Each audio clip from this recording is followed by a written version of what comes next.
Virgo.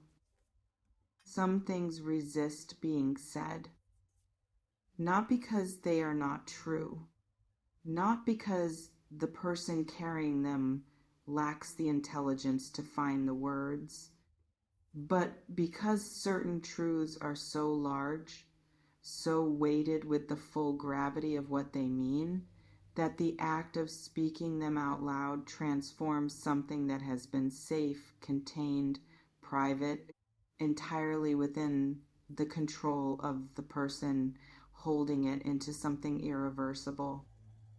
Something that once released into the air between two people cannot be recalled, cannot be unsaid, cannot be managed back into the comfortable silence it came from.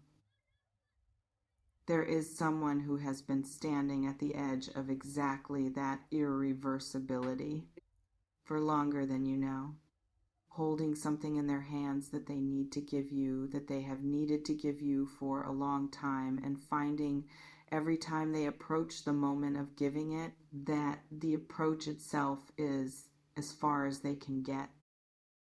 The words form, the moment arrives, and then something, fear, pride, the specific paralysis of caring too much about how something lands to risk letting it land imperfectly pulls them back from the edge just before the step. But the edge keeps calling. That is the thing about a truth that genuinely needs to be spoken. It does not simply accept being swallowed. It returns again and again with the patient, relentless insistence of water finding its level until the person carrying it arrives at the understanding that the cost of continued silence has exceeded the cost of speaking. That threshold, the crossing from it, is safer to say nothing into I can no longer afford not to say this may have been crossed. Recently, quietly, without ceremony, but with a finality that has changed something in the quality of their intention. What they are carrying toward you is not simple. That is the first thing I want you to understand about the nature of this communication, whatever form it takes when it finally arrives. It is not a single thing dressed in the clothing of a difficult conversation. It is multiple things layered, each one requiring its own courage to speak, traveling together because they cannot be separated, because the truth of what this person needs to say to you exists as a whole, and to offer only a part of it would be to misrepresent the whole, and misrepresenting the whole is something they are no longer willing to do. In the old symbolic language I draw from in readings like this one, there exists an image for exactly this kind of moment, the image of the hermit descending from the mountain, the figure who has spent a long time in solitude, in the private interior work of understanding something, holding a lamp not to illuminate the path ahead, but to illuminate what has already been traveled. Coming down, not because the mountain was wrong. The mountain served its purpose, gave the distance that clarity required, but because clarity, once achieved, has a direction, and the direction is always eventually back toward the person. The clarity is about this person has achieved something in the distance that existed between you, has worked something out slowly, privately, in the way that the most honest internal work always happens, without an audience and without the pressure of having to perform the process for someone else's understanding, has arrived on the other side of that work at a place of knowing that is different in quality from anything they brought to you before. More honest, more specific, more stripped of the self-protective layers that made previous versions of this conversation, had they happened, less than fully true. Soft sigh. What they could not say before, and I want to speak to this with care because I think it matters to understand why the saying was impossible rather than simply that it was not withheld out of indifference. Indifference does not produce the specific quality of internal struggle that I am feeling in this energy. Indifference is light. What this person has been carrying is not light. It has weight, the specific, unmistakable weight of something that matters enormously to the person carrying it, that has mattered all along, that has perhaps mattered more than anything they allowed you to see when you were close enough to see things. The not saying was its own kind of saying, a statement unintentional, perhaps, but no less real for being unintentional about where they were in themselves at the time, about what they were capable of then, about the specific limits of their own emotional availability in a season that may have asked more of them internally than their external presentation suggested. People are rarely as together as they appear when they are falling apart quietly. And some of what felt from your side like distance or withholding or the absence of something you needed may have been, from their side, the maximum of what was available from someone who was genuinely struggling to find their own ground. That does not excuse everything. I want to say that clearly because I think it would be dishonest to soften the full picture into something more comfortable than it actually is. Understanding why someone was limited does not obligate you to absorb the cost of their limitation without acknowledgement. And the acknowledgement, the genuine, full, this is what happened and this is what it cost you, acknowledgement may be a significant part of what is coming toward you in this communication. The part that is not easy to say precisely because it requires them to see your experience clearly enough to name it accurately, clearly enough that the naming itself becomes a form of reparation, not complete reparation, not the erasure of what occurred, but the specific and significant act of being witnessed in what you went through by the very person whose choices contributed to it. Being witnessed by the right person changes something. Not everything, but something real and something necessary, something that the witnessing of anyone else, however caring, cannot quite replicate. Because there is a specific quality of being seen that only becomes available when the seeing comes from someone who was present for what happened, who knows the actual story, not the version constructed for outside consumption, who can say, I was there, I saw what it cost you, I understand now what I did not understand then, and have those words carry the full weight of earned knowledge rather than the lighter weight of sympathy from a distance. Now I want to speak to you, to what this moment may ask of you, not in terms of response or decision. Those are yours to arrive at in your own time and your own way, but in terms of the quality of presence you bring to it when it arrives.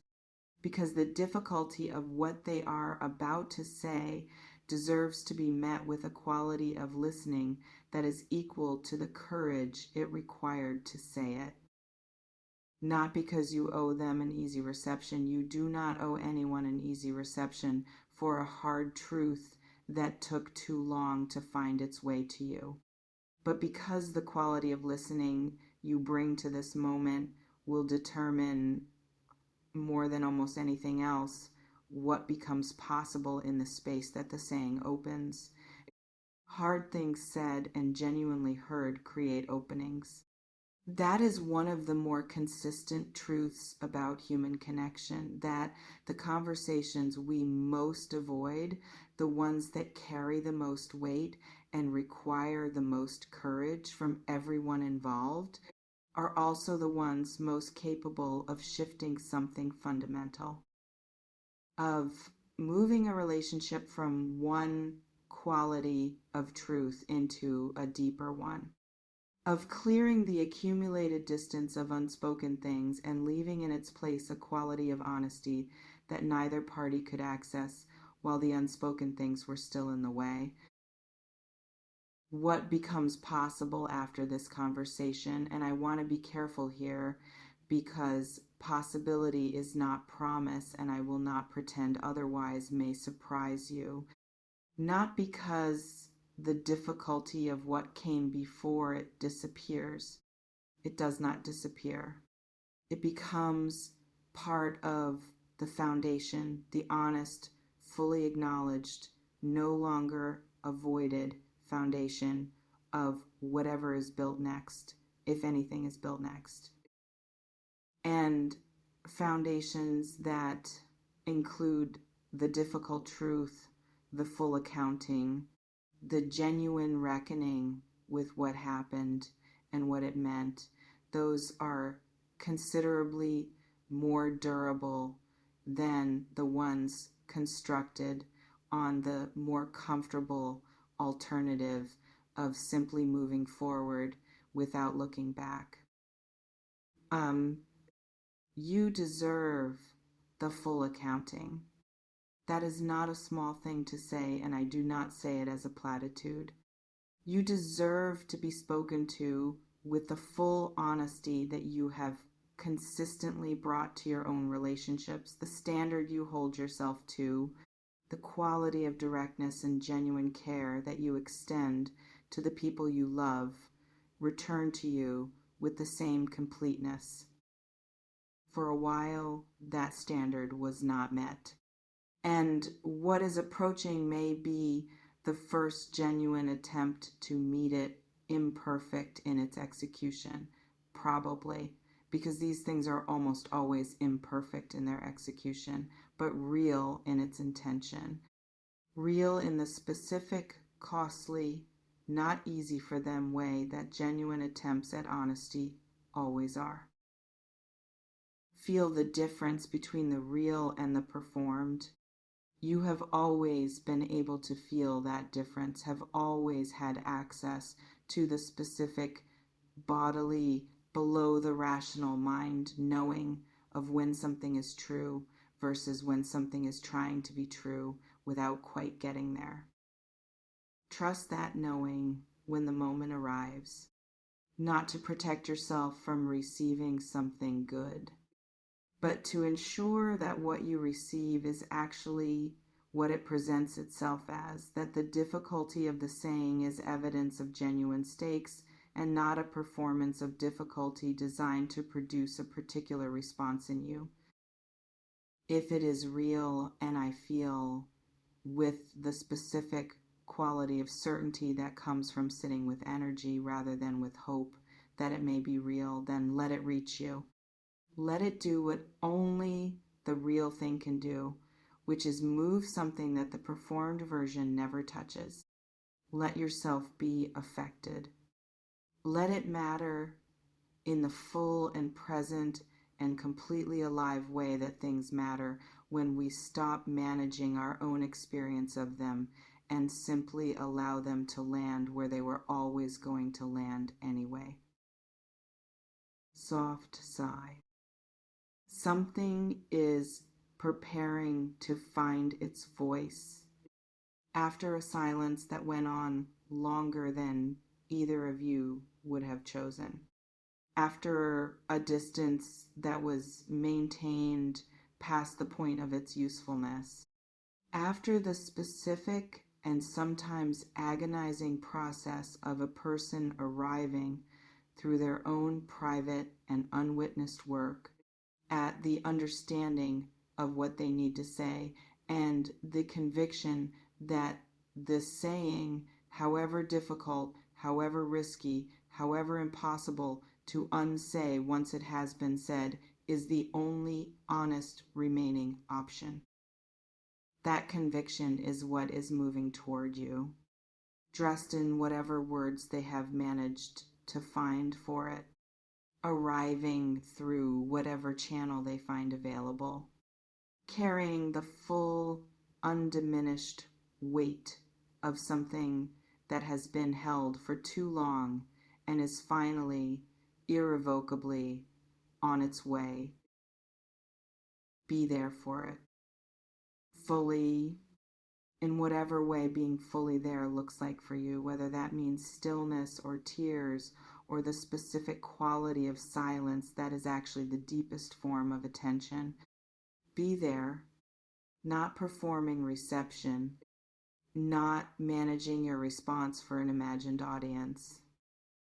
Just present, just real, just you, the full, unedited, completely sufficient version of you meeting the full, finally unedited version of what someone has been trying to find the courage to say.